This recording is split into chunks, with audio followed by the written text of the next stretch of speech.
Assalamualaikum warahmatullahi wabarakatuh. Selamat siang. Perkenalkan, saya dengan Anggi, Enterprise Business Manager EduKelas Indonesia. Selamat datang di Talk at Class episode pertama.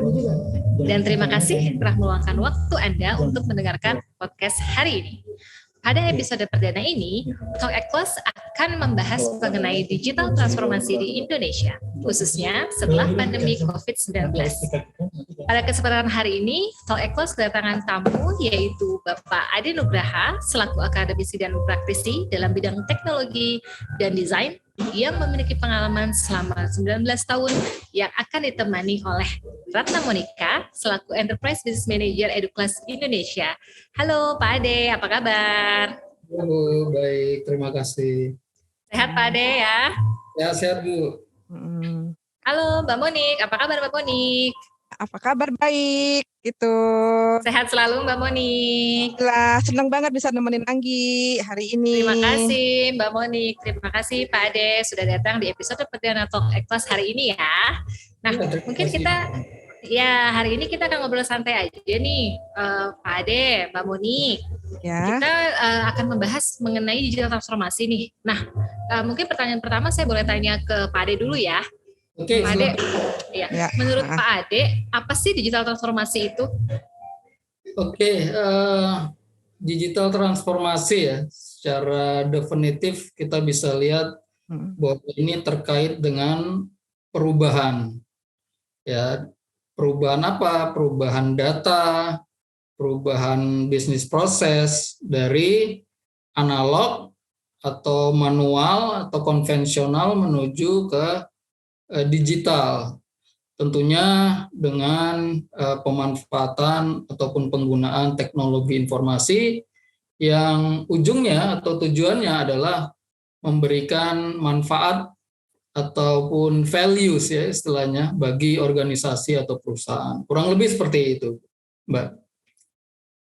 Baik, terima kasih Pak Ade. Kalau menurut Mbak Monik sendiri gimana nih? Menurut aku ya sebagai awam gitu.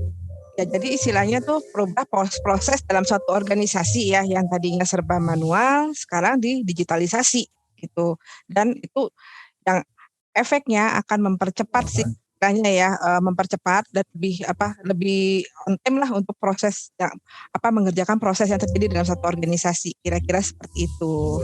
Oke, baik. Baik, terima kasih Mbak Monik, Pak Ade. Nah, menurut Mbak Monik nih, sekarang ke Mbak Monik dulu. Jadi intinya nih apa sih sebenarnya dari digital transformasi itu?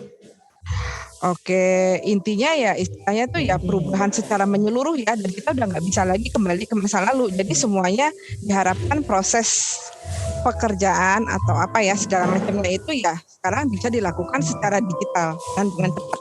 Istilahnya tuh ada ukuran kecepatan dan waktunya tuh lebih terukur lebih cepat gitu. Berarti semua itu mau nggak mau harus terkoneksi dengan internet gitu ya Mbak Monik ya? Intinya sih gitu, pasti emang nggak lepas dari koneksi dari internet. Kira-kira seperti itu ya. Gitu. Terima kasih Mbak Monik. Kalau menurut Pak Ade sendiri gimana nih Pak? Jadi intinya nih sebenarnya apa nih digital transformasi terutama di Indonesia ini nih Pak? Ya, sebenarnya digital transformasi ini bukan hal baru ya. Bukan hal baru. Jadi secara ide, secara gagasan, ini sudah ada 15 tahun yang lalu. Saya masih ingat waktu saya ngambil S2 informasi di negara-negara maju ya, Amerika dan Eropa ini sudah dibahas tentang bagaimana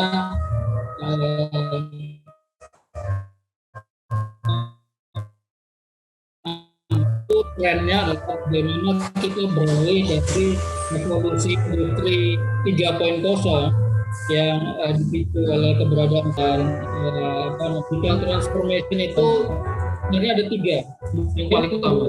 3. Pertama adalah orang. Ini yang penting sekali. Jadi transformasi itu tidak hanya ada gangguan jaringan. Produk. Oke, kita tunggu dulu jasa ataupun proses tidak. Yang pertama itu people-nya dulu, orangnya dulu. Orangnya bagaimana? Gangguan jaringan. Mindset atau banyak organisasi. Jadi pola pikir dari industri 3.0 tadi menjadi mindset 4.0 yang dimana di dalamnya ada kolaborasi, sharing data, sharing information, dan hal-hal lain yang terkait di dalamnya. Di mindset. Nah, people itu pertama mindset. Yang kedua adalah tentang behavior, ya perilaku. Nah, kita tahu ya, kita dulu contohnya membaca buku ya. 15 tahun yang lalu lah ya, 10-15 tahun kita masih baca buku gitu ya. Dan itu bukunya ada gitu ya. Betul, betul. Kita membaca dokumennya itu paper base, nah Betul. kertas. Nah sekarang buku itu sudah semakin menghilang, ya koran-koran sudah semakin menghilang, laporan-laporan berbentuk kertas sudah mulai menghilang, digantikan dengan e-book, digantikan dengan website portal news gitu. Ya. Kita bisa peroleh itu secara digital gitu. Jadi perubahan perilaku, orang nggak baca lagi tuh koran tuh, mana zaman sekarang ya, generasi anaknya, generasi Z ya istilahnya, itu nggak baca koran lagi. Generasi saya nih pas baca koran dulunya ya, sekarang nggak. Perilaku tuh berubah ya, kita nggak beli buku lagi, nggak beli koran, kita bacanya melalui internet, mobile aplikasi. Kemudian yang ketiga adalah dari people ini culture, budaya kerja. Nah, budaya kerja kita bisa berubah ya. Iya. Tadinya pemerintah mengurus birokrasi misalkan ya. Iya. Kartu tanda penduduk deh gitu ya. Kita prosesnya panjang, kita harus datang ke Dukcapil kemudian kita berhari-hari ya. Ya berhari-hari. Nah ini berubah ya, working culture-nya harus berubah. Semuanya harus lebih simplify, lebih sederhana, lebih dipercepat, easy, mudah, dan bisa juga melalui form digital gitu ya. Jadi people itu berubah. Kemudian itu pertama. Kedua adalah proses. Ya. Jadi yang dimaksud proses ini adalah bisnis. Jadi kalau kita bekerja sehari-hari di dalam organisasi kita ada tahapan-tahapan proses yang kita lakukan. Nah proses ini kita sederhanakan, kita dipercepat, dipermudah dengan dengan penggunaan teknologi tadi. Jadi prosesnya itu seperti itu, disimplify dan direkayasa ulang namanya, itu yang kedua. Dan yang ketiga tentu adalah dari sisi teknologinya ya. Teknologinya. Jadi khususnya 10 tahun terakhir kita kan sudah menggunakan infrastruktur teknologi keberadaan 4G dan 5G ya sekarang ya, bahkan 5G. Nah itu pengaruh ya, penggunaan mobile application dan internet kecepatan tinggi dengan dalam mendukung arsitektur sistem maupun teknologi digital ini untuk tadi ya mempermudah pekerjaan kita. Jadi saya kira 3 itu saja intinya terkait dengan perubahan pada transformasi digital. Jadi people, proses dan teknologi. Baik. Oke, baik, terima kasih Bapak. Nah, berarti terkait hal tersebut nih, Pak Ade dan Mbak Moni, berarti proses yang dilalui itu sebenarnya sudah cukup lama ya. Istilahnya bermula mungkin kalau tidak salah tadi sekitar 15 tahun yang lalu ya, Pak Ade ya, betul ya? Gagasan 15 tahun, tapi di Indonesia memang kita agak telat ya. Agak sedikit terlambat ya. Jadi kalau 15 tahun yang lalu gagasan sudah ada di negara-negara maju, Indonesia itu dalam penerapannya biasanya kuat 5-10 tahun gitu. Oke, baik. Teknologi dan konsep digital transformation ini. Nah, mungkin selanjutnya kita ke Pak Ade dulu ya. Menurut Pak Ade sendiri nih, bagaimana nih untuk mengaplikasikan si digital transformasi ini? Mungkin kita ambil contoh case studies-nya kayak seperti di finance and banking, karena kita ketahui nih saat ini banyak sekali bank-bank digital ya Pak Ade ya, Mbak Monik ya. Sekarang kayaknya hampir semua bank-bank besar sudah beralih ke digital. Nah, ya, betul. Betul ya. Mungkin menurut kita ke Pak Ade dulu, Mbak Monik ya. Menurut pendapat Pak Ade, itu digital transformasi yang sudah dilakukan di industri finance and banking itu seperti apa sih? Apakah hanya berpindah istilahnya dari yang tadinya buku berpindah ke aplikasi atau bagaimana? Mungkin silakan disampaikan pendapat Pak Ade. Ya, berarti sudah masuk ke ini ya, case study di bidang banking industri ya. Ya. Jadi begini, kalau di banking industri, implementasi digital transformation di banking industri. Nah, penerapannya selalu lah ya, namanya banking ini kan organisasi yang sangat penting ya. Sangat penting dan strategis juga. Mereka dalam penerapannya selalu mengacu kepada GRC biasanya atau Good Corporate Governance ya. Good Corporate Governance. Nah, jadi dalam Good Corporate Governance ini selalu perusahaan itu harus mengacu kepada yang namanya compliance atau kepatuhan. Salah satunya kepatuhan. Patuhan terhadap apa? Patuhan terhadap undang-undang, regulasi, peraturan dan lainnya. Nah, di dalam digital transformasi ini, banking itu selalu mengacu ke tadi ya, undang-undang dan peraturan yang telah ditetapkan oleh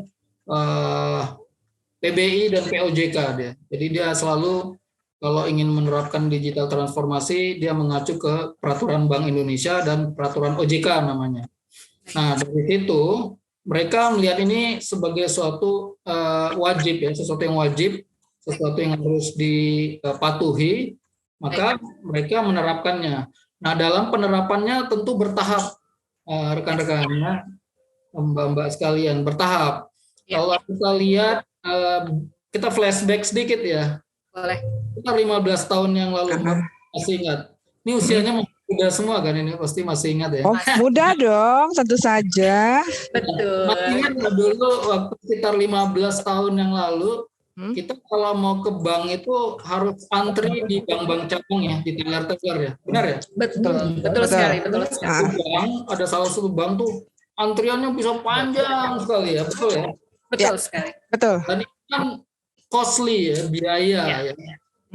Karena tadi kita harus membahas juga tentang benefitnya juga nih, kenapa harus ini. Jadi ini biaya bagi bank ya, operasional cost, karena hanya untuk transaksi melihat saldo atau transaksi uang masuk keluar masuk itu harus ngantri di cabang, sehingga memperbanyak bank itu harus membuka kantor cabang atau kantor cabang pembantu gitu.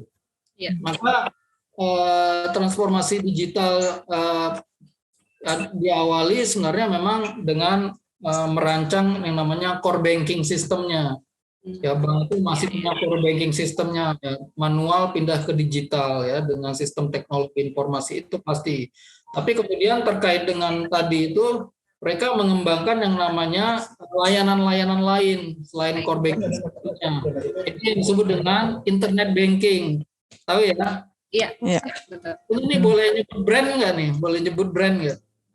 Kayaknya kita nggak bisa sebut brand lah ya Pak ya, karena kita nggak disponsorin. Nanti khawatir itu agak-agak sensitif. Nanti agak baper. Gitu. Jadi untuk menghindari tadi ya, balik kepada kantor cabang yang banyak antrian tadi, si bank tersebut membuat yang namanya internet banking.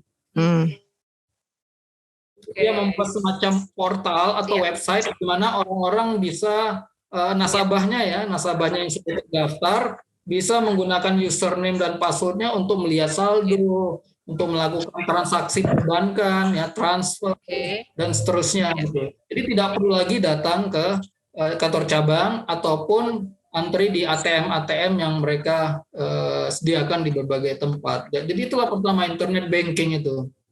Nah, Kemudian dia berkembang lagi, wah, internet banking karena sesuai zamannya ya, itu tadi kan 15 tahun, kurang lebih 15 tahun. Kemudian berkembang tadi ya, saya bilang infrastrukturnya makin bagus. Kita sudah memakai 10 tahun terakhir ini kita sudah memakai aplikasi yang namanya mobile ya. Handphone kita sudah bisa akses internet, sudah semakin canggih, sudah ada teknologi 4G, 5G. Kita bisa menggunakan yang namanya mobile application. Maka mereka bikin lagi yang namanya mobile banking namanya. Mobile banking seperti itu. Jadi bertahap memang. Makanya saya bilang ini bukan ide baru. Diawali dengan core banking system, kemudian di internet banking ke mobile banking. Nah, sekarang disebut dengan digital banking.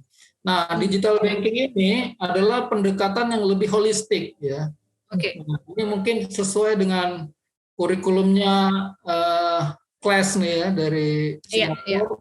Bahwa digital banking ini harus holistik dia. Jadi bahkan sekarang itu yang disebut digital banking, customer baru misalkan itu nggak perlu lagi ke kantor cabang, otomatis kantor cabangnya semakin sedikit ya, semakin mengecil, dia hanya perlu datang ke ya mungkin ke mall atau ke butik-butik ATM tertentu yang mereka bisa langsung register ya menggunakan PIN ya, atau aplikasi. Data mereka kan juga sudah ada EKTP, mereka sudah ada data registrasi online untuk membuka rekening baru, dan itu cuma dilayani mesin ya. Untuk buka rekening baru semuanya dicek formnya juga dalam bentuk elektronik, e-form diisi semua, dan semuanya itu paperless ya, tidak ada paper lagi. Dan tidak perlu ada orang lagi yang di sana. Mungkin kalau masih awal-awal masih ada satu untuk membantu step by step, tapi semakin sedikit lah, tidak seperti banyak kantor cabang gitu ya, orang-orang di kantor cabang. Berarti kalau bisa membuka rekening baru di bank tersebut. Jadi sudah semakin terintegrasi dan holistik penerapan digital transformasi ini di dalam industri perbankan. Kurang lebih gitu, Mbak. Baik. Terima kasih Pak Ade. Berarti mungkin menurut Pak Ade kira-kira nih sekitar mungkin 10 sampai 20 tahun lagi bisa jadi mungkin hanya ada cabang-cabang utama saja ya Pak Ade ya, karena semakin berkembangnya teknologi, semakin berkembangnya digital banking atau finance itu akan semakin menyedikitkan orang untuk bekerja di dalam ekosistem tersebut. Ya, tentu kehadiran teknologi ya itu pasti ada plus minusnya ya Mbak. Baik. Jadi dari satu sisi organisasi mendapatkan manfaat dengan operasional cost yang semakin menurun ya dengan keberadaan teknologi dalam penerapan transformasi digital. Cabang-cabang semakin sedikit, kemudian orang-orang juga semakin sedikit digantikan oleh teknologi dan informasi. Tapi kita bisa lihat juga manfaatnya bagi organisasi. Tapi akan ada bentuk baru ya, artinya akan ada peluang-peluang baru juga di dalam transformasi ini. Baik. Sebelumnya Pak Ade menyatakan bahwa memang ada 3 hal penting, yaitu misalnya people, behavior, dan juga teknologi, betul ya Pak Ade ya? Proses untuk digital transformasi itu sendiri, betul ya Pak Ade ya? Nah, saat ini saya sebutkan misalkan di digital banking teknologi sudah tinggi, berarti Pak Ade setuju atau tidak kalau employee atau karyawan atau people-nya itu memang harus juga di upskilling? Setuju atau enggak nih? Justru itu. Jadi keberadaan digital transformasi ini membuat peran people itu menjadi penting ya. Jadi karena apa yang digantikan oleh teknologi itu sebenarnya pekerjaan yang berulang. Pekerjaan yang berulang yang dulunya dilakukan oleh orang ya, sumber daya manusia oleh people, sekarang digantikan oleh teknologi atau mesin. Nah, sehingga membuat people itu tetap hadir, tetap ada. Tapi ilmunya ya, pengetahuannya, pengalamannya, kemudian kompetensinya di bidang teknologi itu yang harus di-upgrade ya. Sehingga people-nya itu lebih fokus kepada problem solving dan decision making gitu. Itu yang menjadi penting gitu. Baik, terima kasih Pak Ade. Oke, sekarang kita masuk ke Mbak Monik ya. Oke, Ya. Mbak Monik, EduPlus ini kan seperti yang kita ketahui bersama adalah e-learning atau edutech, betul ya Mbak Monik ya? Ya, betul. Program pembelajaran online ya istilahnya ya. Oke, mungkin Oke. boleh Mbak Monik sedikit memberikan informasi apa sih EduPlus sebenarnya? Jadi tadi ya, dengan apa namanya, ya sekarang kan semua kan berubah kan, bertransformasi ke dalam bentuk digital nih gitu. Ya. Jadi EduKelas sendiri kan tadi kan seperti yang tadi Pak Ade sampaikan kan istilahnya memang proses di bank pun berubah gitu kan. Betul. Jadi kalau begitu kan nggak apa namanya, yang namanya teknologi pun pelakunya manusia.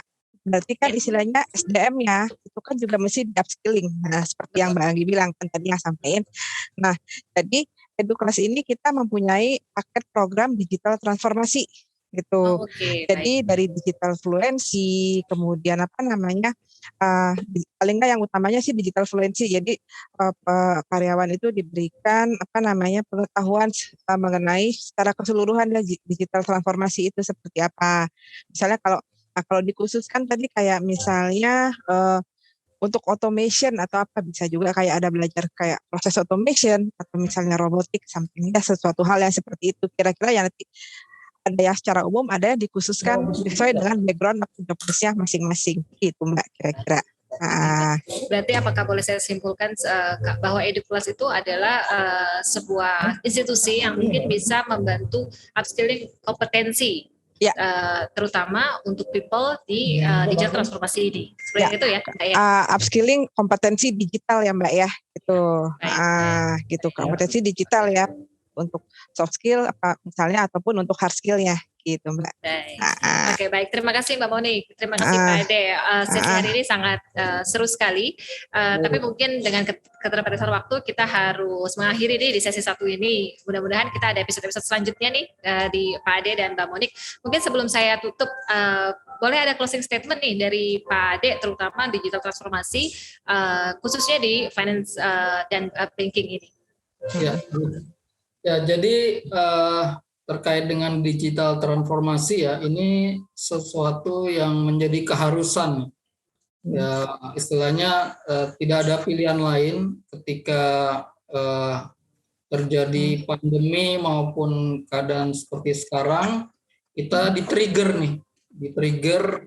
untuk segera melakukan transformasi digital. Karena saya bilang ini sebenarnya sudah lama.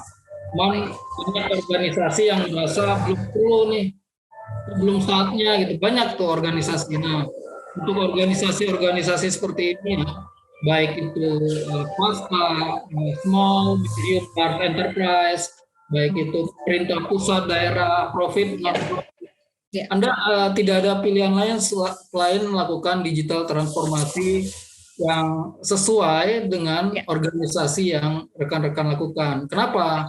Karena itu tadi, karena sudah zamannya, sudah eranya. Karena kalau kita tidak melakukan digital transformasi, maka akan ketinggalan.